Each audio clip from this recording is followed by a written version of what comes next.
সুবহানাল্লাহ আলহামদুলিল্লাহ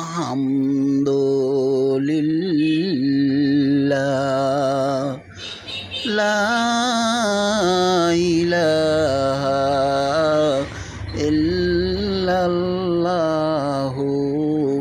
মুহাম্মাদুর রাসূলুল্লাহ।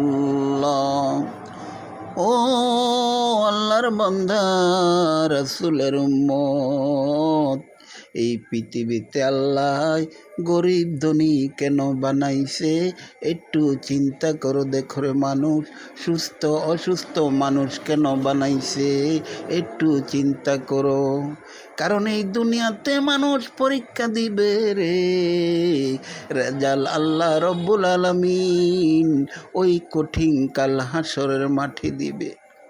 ও ক্ষমতাশালী মানুষ, ও শক্তিশালী মানুষ, তোমরা একটু রাস্তার পাশে নজর করে দেখো।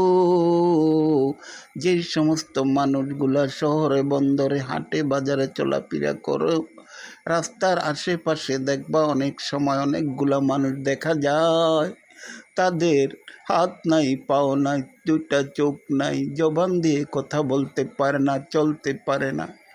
ওই ক্ষমতা মানে ওই ক্ষমতাশালী মানুষগুলার কত যে দায়িত্ব এই অসুস্থ অসহায় মানুষের পাশে থাকার, কত যে দায়িত্ব।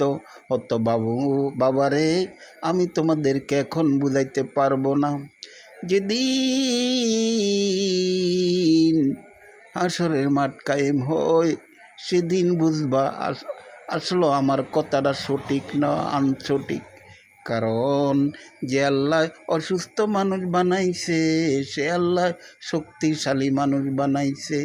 যে আল্লাহ গরিব মানুষ বানাইছে, সে আল্লাহ ধনী মানুষ বানাইছে। ওই ধনী মানুষগুলা বানাইয়া আল্লাহ পরীক্ষা করতেছে গরিব দুঃখী অসহায় মানুষের সাথে কেমন ব্যবহার করে, গরিব দুঃখী মানুষের সাথে কেমন আচরণ করে। আল্লাহ রব্বুল আলামিন গরিব বানাইয়া আবার ধনী মানুষকে নির্দেশ দিয়েছে, হুকুম দিয়েছে, ও দুনিয়ার ধনীরা, তোমরা জগতের টাকা পিতরার টাকা ওই গরিব দুঃখী মানুষকে দিবা। কারণ এটা তোমাদের সাহায্য না, এটা তোমাদের কোনো করুণা না, এটা আমি আল্লাহ হুকুম করেছি।